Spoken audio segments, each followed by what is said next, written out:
Bonjour à ceux qui me suivent ce matin. Nous abordons en cette date du 1er août 2022 un thème assez particulier, vocation et responsabilité. Dans cette lettre matinale d'exhortation, nous allons étudier le principe de la vocation et la responsabilité. Donc je vous invite à vous asseoir avec votre Bible et prendre des notes s'il le faut pour que cette exhortation produise des fruits. Dans le livre de Matthieu, chapitre 5, au verset 13, la Bible dit « Vous êtes le sel de la terre ». Vous êtes le sel de la terre. Ça veut dire que vous êtes un peuple, vous êtes quelqu'un qui doit marcher et conserver une certaine saveur. Sinon, vous pouvez perdre votre saveur et vous ne serez utile qu'à être foulé aux pieds. En tant que chrétien ou quiconque veut marcher dans la vie chrétienne, veut marcher en Christ, il faut apprendre à maintenir sa saveur. Il faut apprendre à manger de la nourriture solide, une bonne qualité d'enseignement qui est bien ciblée pour entretenir votre saveur, parce qu'il est très facile de perdre sa saveur. Nous étudions vocation et responsabilité. Avant tout, il faut déjà savoir que ce principe nous oblige à repartir au commencement de toutes choses. Et donc, nous allons devoir repartir au commencement. Prenons le livre de Genèse au chapitre 2. Dans le livre de Genèse au chapitre 2, la Bible nous parle de la création et la Bible nous fait remarquer que Dieu a créé la terre. Mais après avoir créé la terre, il prend le soin de planter un jardin. Et on sait bien que Dieu fait toutes choses pour un but. Lorsque Dieu crée quelque chose, il y a forcément un but à cette création. Lorsque Dieu plante le jardin, on se retrouve avec un problème. C'est ce que nous allons appeler la dualité. Donc la dualité, c'est le fait que deux éléments coexistent. Vous avez deux éléments de nature différente qui sont obligés ou emmenés à cohabiter. Dans le livre de Genèse chapitre 2, au verset 8, Dieu plante un jardin. On se retrouve maintenant avec un souci, la terre d'une part et le jardin de l'autre. Le jardin pour qui et la terre pour qui?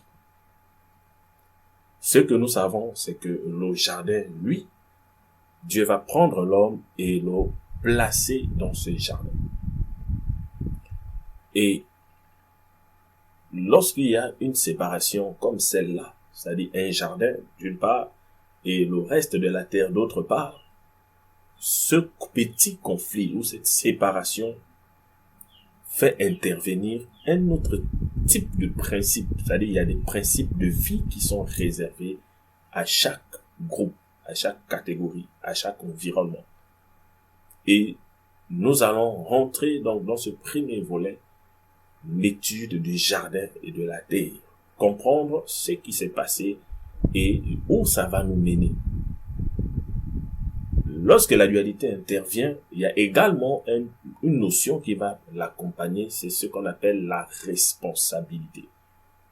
La responsabilité, ce n'est pas un objectif, parce qu'un objectif, en général, lorsque vous l'avez atteint, c'est terminé. Une responsabilité, c'est pas une mission non plus, parce qu'une mission, lorsque vous l'avez atteinte, vous l'avez accomplie, c'est terminé. Mais une responsabilité, c'est un devoir permanent. Une responsabilité est un devoir permanent. Dans le livre de Genèse au chapitre 2, verset 15, Dieu va donner à l'homme une responsabilité dans le jardin. On sait déjà tous qu'il y a le reste de la terre, mais il y a le jardin. Le reste de la terre ne concernait pas l'homme, mais le jardin concernait l'homme. Et Dieu lui donne une responsabilité qui peut se résumer en 3 devoirs. Le premier devoir, dans Genèse 1, Dieu va parler à Adam et Ève de remplir la terre, multiplier et remplir la terre. Le deuxième devoir, au chapitre 2, Dieu lui parle de cultiver le jardin. Donc, il devait, remplir le jardin en se multipliant. Deuxièmement, il devait cultiver ce jardin. Et troisièmement, il devait garder le jardin. Garder, ici, a le sens de protéger, de garder, de surveiller.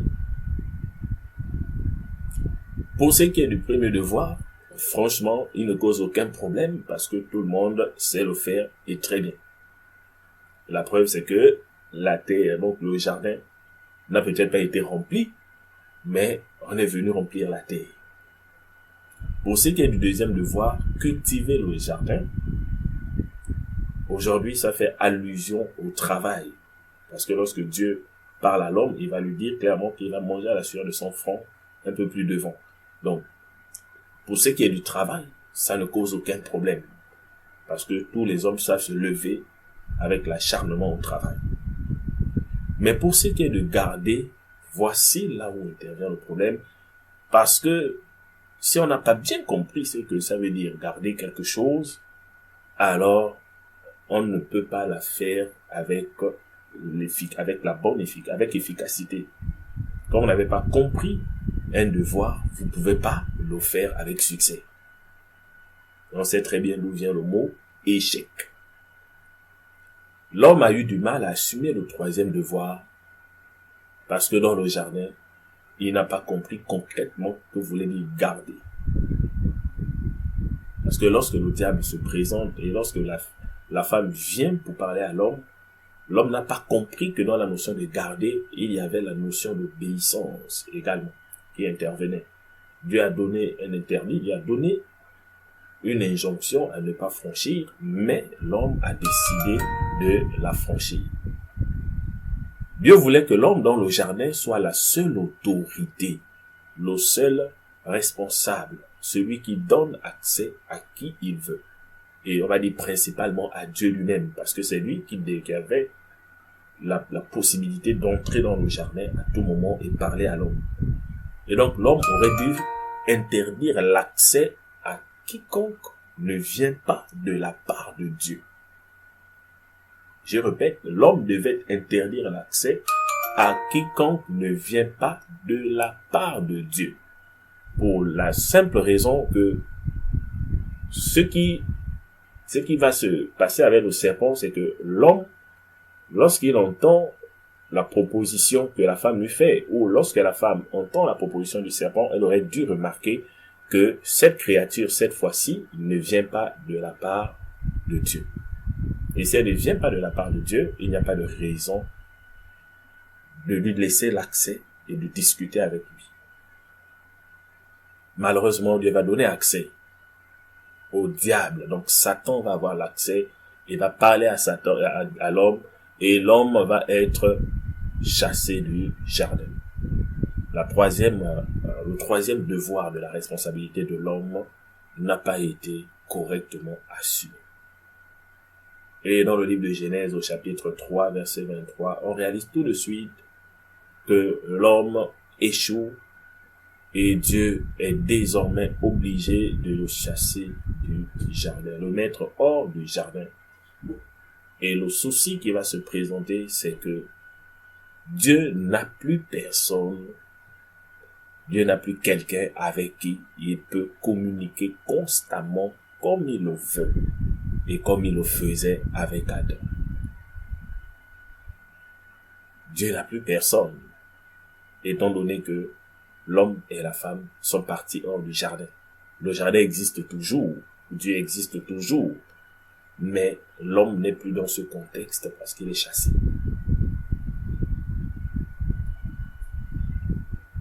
Maintenant, l'autre problème, c'est que l'homme qui sort du jardin a déjà la connaissance du bien et du mal. Voici une autre notion qui crée beaucoup de confusion dans les esprits qui sont très cartésiens. La croissance du mal n'est pas la faute de Dieu, parce que la croissance du mal, c'est un principe qui est manifeste jusqu'aujourd'hui. Vous remarquez tout de suite que le mal a l'art de croître beaucoup plus que le bien. Et cela est dû au simple fait que ceux qui font le mal, ceux qui ont le cœur méchant, en fait, les gens qui veulent faire du mal, en général, ils sont téméraires. En général, ils sont obstinés. Ils sont téméraires, obstinés. Et ils ne veulent reculer devant rien parce qu'ils n'ont pas d'amour. En fait, ils veulent détruire tout sur leur chemin. Ils veulent se détruire eux-mêmes parce qu'ils se détruisent déjà eux-mêmes, ceux qui font du mal. Et donc, le mal prospère plus rapidement que le bien pour la simple raison ou par le simple fait que ceux qui font du mal en général n'ont besoin du conseil de personne et ils sont obstinés, téméraires et solidaires. Et même en apparence, ils ont l'air plus épanouis parce que ils obtiennent rapidement ce qu'ils veulent, mais par la voie que Dieu n'agrée pas forcément. Donc, ils ont l'air épanouis en apparence, mais c'est leur âme qui souffre. C'est le cœur qui souffre des dommages de ce type de vie. Alors, je tiens à vous rassurer et à vous rappeler que la croissance du mal n'est pas la faute de Dieu, mais c'est le travail acharné de ceux qui font le mal, de ceux qui aiment le mal. Et si tu fais partie de cette personne, il faut savoir que la croissance du mal est due à ton travail. Si tu veux que le mal cesse sur la terre, si tu veux que le mal diminue, si tu veux que les guerres, la famine, beaucoup de choses soient ralenties sur la terre, il faut ralentir ceux qui font du mal. Si tu en fais partie, il faut revoir toutes les motivations, toute la détermination que tu as de faire du mal et orienter ça dans un autre sens, celui de faire le bien. Et vous verrez que le bien va croître plus vite. Jusqu'à ce jour, je disais, le jardin, lui, il existe toujours. Mais il n'est plus question pour nous de penser au jardin. Il est plutôt question de penser à une autre solution. Et Dieu lui-même va préparer une possibilité de réconciliation et de reconstruction d'un cadre dans lequel il peut être en relation, il peut vivre familialement avec l'homme. Parce que Dieu veut vivre familialement avec l'homme. Un père veut vivre dans un cadre familial avec ses enfants. C'est à ce moment que Dieu va créer un nouveau concept. C'est le principe de celui qu'on appelle un peuple. Dieu va chercher un homme qui est capable de lui faire confiance, un homme qui peut marcher en lui obéissant, qui va lui engendrer un peuple qui suivra ses mêmes traces. Et ce peuple sera donc une propriété privée de Dieu, un peu à l'image du jardin. Donc une propriété privée dans laquelle Dieu a la possibilité de donner sa volonté, c'est-à-dire de montrer la manière de vivre comme il avait fait avec Adam au jardin. Dieu s'est choisi un peuple sur lequel il devait montrer la bonne façon de vivre, pendant que les autres peuples sont en train de croître dans le mal. Il faut déjà savoir que tous les peuples à la surface de la terre se perfectionnaient dans le mal. On rentre maintenant dans le deuxième volet, un nouveau type de dualité. Ce n'est plus le jardin contre la terre, mais on arrive dans une autre dualité, dans une coexistence de deux éléments différents, mais qui doivent exister ensemble. Nous on dit coexistence. Alors, on a le peuple de Dieu et les autres peuples. Ce qu'on appelle le peuple de Dieu, qu'on va appeler Israël. Et de l'autre côté, les autres peuples, qu'on va qualifier de païens. Donc, les peuples qui adorent tout type de Dieu. Les peuples qui marchent librement en choisissant ce qu'ils doivent faire et qui n'ont pas besoin que Dieu leur parle. Et d'ailleurs, ils ne cherchent même pas à l'écouter parce qu'ils ont du plaisir à faire déjà ce qu'ils font. Chaque fois que tu as du plaisir à faire ce que tu veux, ce que tu fais, et qui n'est pas bien, à partir de ce moment, sache que tu interdis à Dieu de te parler.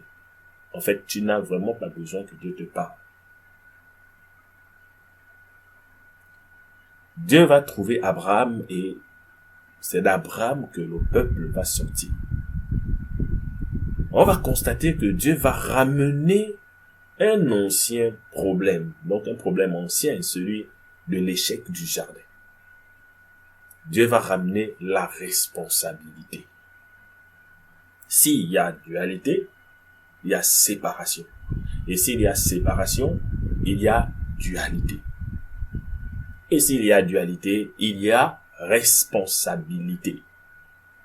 Dieu redonne à ce peuple la responsabilité toujours de garder. Donc le troisième devoir qui a échoué déjà une fois, c'est ce troisième devoir que Dieu vient réitérer.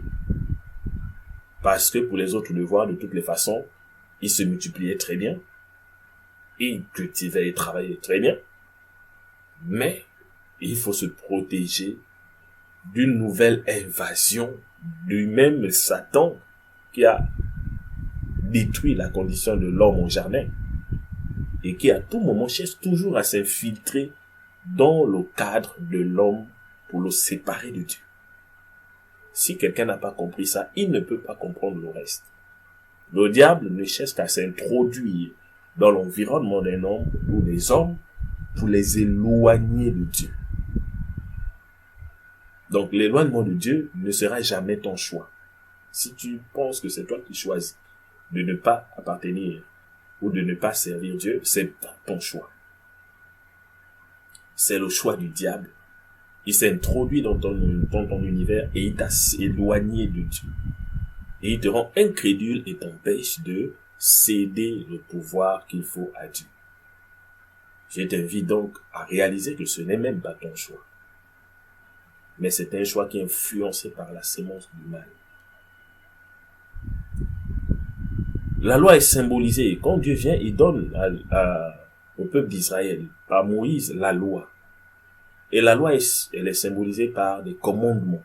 Ces commandements vont être résumés dans le troisième devoir. Donc, comment protéger le peuple entier? C'est-à-dire se protéger toi-même et le reste du peuple. Comment vous allez vous protéger d'une nouvelle invasion de Satan pour qu'il ne vienne plus détruire notre relation. Voici le besoin de Dieu. Donc, il donne la loi à ce peuple. Et cette loi, la loi n'est pas un but. La loi est un devoir. C'est une responsabilité, comme je disais. Mais ce n'est pas un but, ce n'est pas une mission. La loi, si vous remarquez bien, ce ne sont que des phrases à la forme négative. Donc, la loi, quand on parle d'une loi en général, on ne te dit pas quoi faire, mais on te dit quoi ne pas faire. Voici le problème d'une loi. Donc, la loi qui est donnée ici, il n'y a que des choses à la forme négative. Tu ne feras point ceci, tu ne feras point ceci, ainsi de suite. Tous les commandements ont pour but toujours de protéger le peuple, c'est-à-dire le troisième devoir, celui de garder l'environnement contre les invasions du diable. Là encore, on va réaliser que c'est un échec qui va se produire. Parce que le peuple va de temps en temps chuter, de temps en temps se relever. Donc, une marche vraiment à la rebelle. À un moment, tu n'es pas d'accord, tu chutes, tu tombes. À un moment, Dieu lui-même te relève. Ou la souffrance t'oblige à te relever. Ça veut dire que tu marches avec Dieu par des saisons. Quand il y a la souffrance, tu te relèves. Quand il n'y a pas la souffrance, tu tombes. Quand il y a la souffrance, tu te relèves. Quand il n'y a pas la souffrance, tu tombes. Ça, c'est encore un signe d'échec. Ça veut dire que le diable arrive à entrer dans ton atmosphère.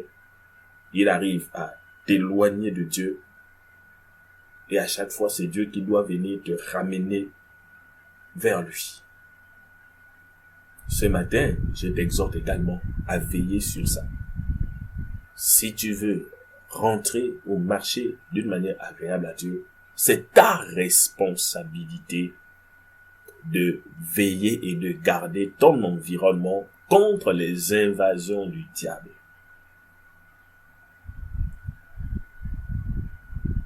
Après cet échec, Dieu réalise que l'affaire du peuple aussi ne marche pas très bien. Cette affaire n'est pas très stable. Il va devoir chercher une autre solution. Et là, nous rentrons maintenant dans la solution qu'on va appeler un royaume. Au lieu d'avoir un peuple physique, géographique, un peuple limité à une race, Dieu va trouver mieux d'ouvrir un royaume. Parce que le royaume, il a eu un avantage, c'est que il est ouvert et ce n'est plus Dieu qui vient vers vous ou ce n'est plus Dieu qui vous force des commandements, mais la différence, ce sera maintenant que Dieu vous lance un appel. Dieu lance un appel, comme on dit, un recrutement, et c'est celui qui a de l'intelligence, c'est celui qui a de l'intelligence, de la sagesse et du discernement, qui sait qu'il faut saisir cet appel le plus vite possible. L'affaire du jardin contre le reste de la terre a échoué, on le sait déjà. L'affaire du peuple d'Israël contre les autres peuples a échoué. Dieu produit maintenant le principe du royaume contre le reste du monde. Donc une nouvelle dualité est toujours là. Le royaume d'une part et le reste, c'est-à-dire le monde. Quand on parle du monde, il ne s'agira plus d'un monde physique, mais il s'agira de séparer deux types de vie. Donc le royaume est caractérisé par un type de vie et le monde est caractérisé par un type de vie, même si physiquement vous êtes tous mélangés. C'est-à-dire physiquement, géographiquement, vous vivez tous mélangés. D'où la Bible dit, nous sommes dans ce monde, c'est-à-dire nous sommes dans le monde, mais nous ne sommes plus du monde. Nous sommes dans le monde, mais nous ne sommes plus du monde. Donc nous ne sommes plus influencés par la puissance de celui qui influence le monde entier, c'est-à-dire qui influence le monde. Quand vous regardez d'une manière assez stricte et éclairée, vous allez remarquer tout de suite qu'il y a quelque chose qui influence le monde. Si vous n'avez pas détecté un problème, vous n'aurez pas besoin de la solution. Le monde ne vit pas bien, le monde ne va pas bien. Quelque chose influence le monde et c'est la même sémence du mal. La même sémence du mal qui s'accroît. Dans notre génération aujourd'hui, on voit beaucoup de choses. On a assez d'épreuves pour confirmer et affirmer que le monde ne va pas bien. Pour confirmer qu'il y a des gens qui font le mal volontairement. Non pas sur un individu, mais sur des groupes d'individus. C'est-à-dire quelqu'un capable d'exercer le mal sur un peuple tout entier, sur une nation tout entière, sur une famille tout entière. Donc, le mal est toujours là comme sémence qui progresse très vite. Donc, quand Dieu lance le principe du royaume, il donne ce qu'on appelle maintenant une vocation céleste. C'est quoi une vocation? C'est un appel que Dieu lance à un homme pour qu'il incline son cœur volontairement vers quelque chose. La vocation, c'est un appel que Dieu lance à un homme ou à des hommes pour qu'ils inclinent leur cœur volontairement. Ils se donnent volontairement à Dieu pour accomplir maintenant une mission. Voici ce qu'on appelle la vocation. Donc, la vocation, ici, va faire la séparation entre le royaume et le reste du monde. Donc, ceux qui vont vivre sous l'influence du royaume de Dieu et ceux qui veulent vivre sous l'influence de la puissance de ce monde. Lorsque Jésus arrive, il vient dans la dimension d'un peuple. Dans le livre de Matthieu, au chapitre 15, verset 23, Jésus va dire clairement qu'il est venu pour les brebis d'Israël. Donc, il montre que sa mission a une limite. Il est limité à un peuple parce qu'effectivement, il vient dans la dimension où Dieu fonctionnait dans la dimension du peuple et des autres peuples. Donc, le peuple contre les autres peuples. Mais Jésus sera le premier. Il est le premier. Comme Adam a été le premier. Adam a été le premier à faire la transition entre le jardin et le reste de la terre. Parce que logiquement, les deux étaient séparés. Mais Adam est passé de l'un à l'autre. Il était le premier à faire une transition. Et lorsque Dieu vient vers Abraham, lui aussi, il devient le premier à faire une autre transition. La transition qui prend maintenant de la terre entière à un peuple. Donc c'est Abraham qui va faire cette transition. Et Jésus aussi vient en tant qu'homme de transition. Il fait la transition d'un peuple vers un royaume. Il fait la transition du peuple au royaume. Donc, si quelqu'un continue à croire que Jésus est venu comme sauveur des Juifs, c'est qu'il n'avait pas déjà compris le problème de dualité qui a commencé depuis le commencement. Jésus n'est pas le Dieu ou le sauveur des Juifs seulement. Parce qu'il est l'homme de transition entre cette affaire du peuple de Dieu, qui était un peuple limité à une race, et le nouveau royaume, c'est-à-dire la nouvelle dualité qui sépare un royaume et le reste du monde. Mais ce royaume n'est plus un peuple géographique, ce royaume est fait d'hommes et de femmes qui acceptent, qui répondent à la vocation céleste. Et cette vocation est venue par Jésus. Cette vocation est venue par Jésus. Donc, ce n'est pas un Dieu des Blancs, un Dieu des Juifs. Peu importe les images d'incrédulité qui essaient de nous faire croire que ce n'est pas une solution pour nous, mais c'est une solution pour nous, pour tous les peuples. N'oubliez pas ce qu'on a dit précédemment. Tous les peuples évoluaient et prospéraient dans l'art du mal. Ça veut dire qu'ils étaient habités par des dieux qui n'étaient pas l'Éternel. Tous nos peuples, tous les autres peuples évoluaient dans cette dimension en adorant des dieux qui n'étaient que Satan. Parce que c'est lui qui les a éloignés, qui a éloigné l'homme de Dieu. Il a éloigné les hommes de Dieu depuis très longtemps.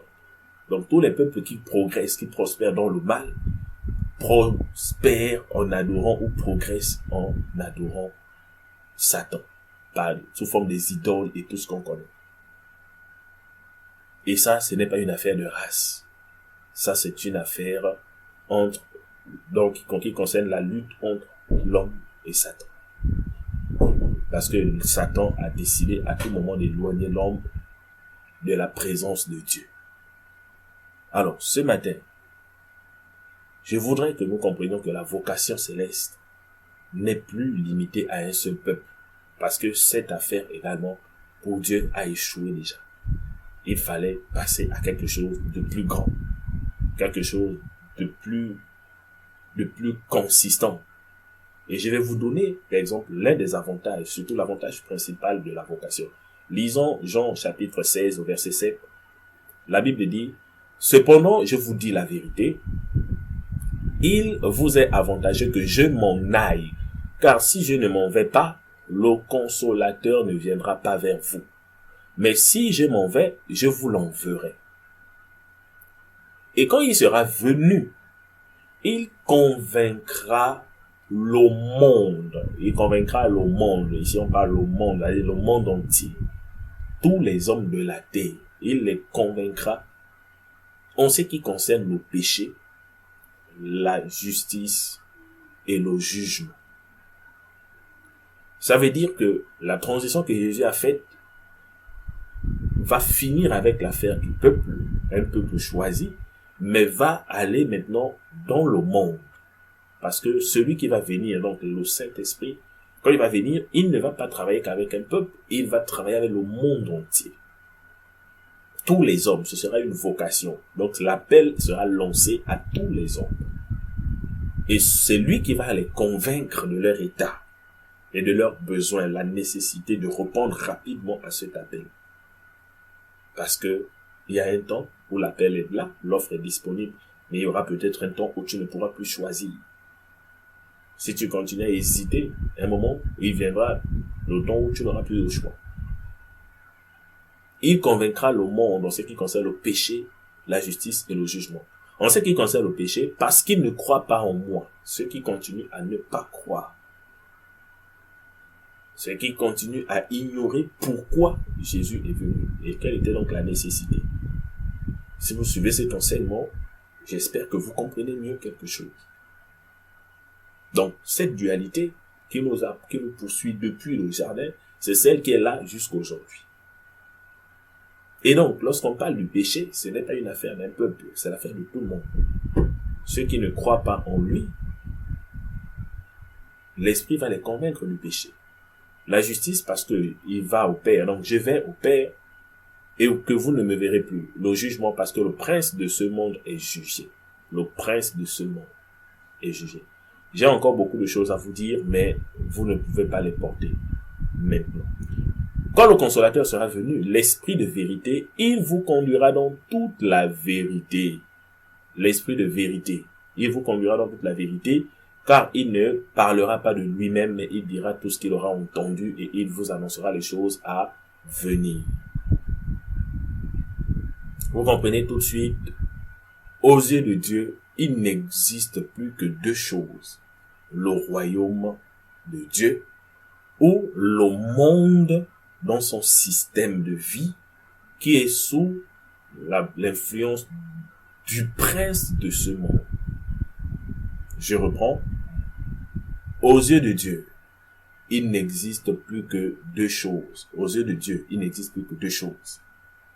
C'est pas les religions, tous les noms des religions, toutes ces choses. Ce n'est pas la politique. Toutes ces choses, c'est pas ce qui intéresse Dieu. Ce ne sont pas les systèmes politiques, ce ne sont pas les mouvements et tout le reste. Mais Dieu ne connaît que deux choses. Le royaume ou le reste du monde qui est sous l'influence du prince de ce monde. C'est-à-dire ceux qui continuent à faire croître l'art du mal. Et c'est là que la notion de vocation, je disais, intervient. Ceux qui sont du royaume, ce sont ceux qui ont déjà répondu à cette vocation. C'est-à-dire cet appel que Dieu te lance. D'être membre de son royaume. Donc de sortir de l'influence du monde dans son système de vie, dans son système et ses principes de vie, pour entrer dans le royaume. Et le royaume va introduire une dimension un peu particulière. C'est quoi la particularité vraiment du royaume? C'est que désormais la responsabilité de l'homme n'est plus limitée à des devoirs défensifs. Lorsque je parle de devoirs défensifs, on parlait tout à l'heure de garder le jardin, c'est-à-dire surveiller toute forme d'invasion ou d'intrusion. Mais la responsabilité dans le royaume devient maintenant une mission offensive. Je dis bien, la responsabilité de l'homme devient une mission offensive. On n'est plus dans un devoir défensif, mais on doit vivre maintenant dans une mission offensive. De même que le diable a causé notre chute et nous a éloignés de Dieu au jardin. J'espère que vous comprenez maintenant l'enjeu. Je dis bien, de la même manière, le diable a causé la chute d'Adam, donc de l'homme au jardin, et l'a éloigné de Dieu. De la même manière, maintenant, dans le royaume, la tendance ou la situation va être renversée. Nous avons maintenant le pouvoir de nous rapprocher volontairement. Nous rapprocher volontairement de Dieu. Et en même temps, le pouvoir de causer aussi la chute du royaume de Satan sur la terre. Alléluia. Je dis bien, de la même manière, le diable a causé notre chute et notre éloignement. De la même manière, aujourd'hui, dans le royaume, nous avons la liberté de nous rapprocher maintenant de Dieu, mais également le pouvoir de causer la chute du royaume de Satan sur la terre. Nous avons le devoir, sinon on va dire le pouvoir de causer la chute du royaume de Satan. C'est-à-dire un renversement de situation très formidable. Je dis bien formidable. Si tu continues à t'incliner devant Satan, tu continues à t'incliner devant les idoles, tu continues à t'incliner devant les propositions et les séductions que le diable met sur ton chemin, pensant qu'il est là pour te protéger, pensant qu'il est là pour te rendre heureux, te donner le bonheur. Mais je t'informe que son seul but, c'est t'éloigner de Dieu et causer toujours ta chute aux yeux de Dieu. Au moment où le royaume de Dieu est disponible, c'est-à-dire Dieu regarde maintenant tout homme, libre de dire oui ou non. Et tant que tu continues à dire non, c'est-à-dire c'est toi-même qui es l'auteur de ta chute. Et si tu décides de dire oui, alors tu sors du pouvoir de Satan et tu te revêts du pouvoir de Dieu pour causer la chute de Satan. Jusqu'à ce jour, si tu n'as pas encore accepté l'invitation de Dieu, jusqu'à ce jour, peu importe les raisons que tu te donnes, parce que parfois, il y a des raisons qu'on se donne pour se convaincre soi-même. Mais je t'exhorte jusqu'à ce jour, si tu n'as pas accepté l'invitation de Dieu, à être un membre de son royaume. Tu as vraiment tort et tu te fais volontairement du tort. Tu te livres et t'inclines docilement devant le diable, alors que tu as la responsabilité de renverser son pouvoir. Tu as la responsabilité de renverser ce pouvoir.